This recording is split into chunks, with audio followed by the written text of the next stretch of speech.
শাকিল, তোমাকে একটা কথা বলি, হুটহাট করে আমাকে এভাবে ডাকবা না। চিন্তা করো না, আজকেই আমাদের শেষ দিন। তার মানে কি তুমি আমার সাথে ব্রেকআপ করতে চাচ্ছ? মনে করো অনেকটা সেরকমই। কেন, নতুন কেউ এসেছে?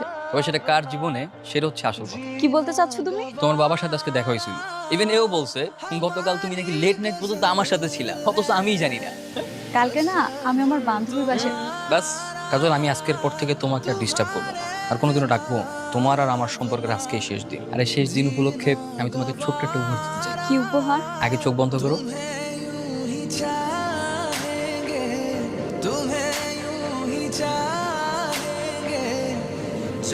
সরি সরি,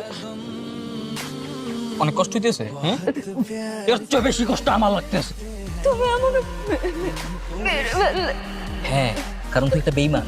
এই পৃথিবীতে বেঈমানের ঠাঁই নাই, কারণ তোর মতো বেঈমান মেয়েদের জন্য আমার মতো হাজার হাজার ছেলেরা ভুক্তভোগী। তুই মর।